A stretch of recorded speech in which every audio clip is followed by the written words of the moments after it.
ரொம்ப நாளாக இல்லை, நடக்கலை அப்படின்னு நிறைய பேர் பார்த்தீங்கன்னா இந்த அரசு துறை கான்ட்ராக்டு இல்லைப்பா.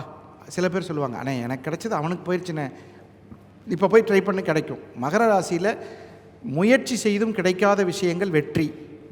மனதிற்கு பிடித்த பிரியமானவர்களை பிரிந்திருந்தால் திரும்பி சேருவார்கள். குடும்பத்தில் அமைதி கெட்டு போயிருந்தால் அமைதி கிடைக்கும். வருமானத்தில் பிரச்சனை ஏற்பட்டிருந்தால் அந்த பிரச்சனைகள் சரியாகும். குழந்தை பாக்கியத்தில் வருத்தங்கள் இருந்தால் அது சரியாகும். ஸோ மொத்தத்தில் கூட்டி கழித்து பார்க்கும்போது இந்த மகர ராசிக்கு அற்புதமான பலன்களை தரக்கூடிய, ரொம்ப ஃப்ராங்காக சொல்லப்போனால் கட்டுக்கட்டாக பணம் வரும். ஆனாலும் இவங்கள்ட்ட நல்ல குணம் என்னென்னா வந்ததை மற்றவர்களுக்கு கொடுத்து உதவும் ஒரு தன்மை உள்ளவர்கள். வெளிநாடு போகக்கூடிய வாய்ப்பு 12 பார்க்குது, குரு பார்க்குது, தன் வீட்டை பார்க்குது. 3ஆம் இடத்துல சனி, தொழில் ரீதியான வெளிநாடு உல்லாச பயணம். நிறைய பேர் பாஸ்போர்ட்டையே வாங்கி வச்சுட்டு, ஏன் சார் கேட்குறீங்க, ரெனுவல் கூட பண்ணல சார் அப்படின்னு சொல்லியிருக்காங்க. அவர்கள் கூட இந்த சமயத்தில் மாபெரும் வெற்றி அடைவார்கள்.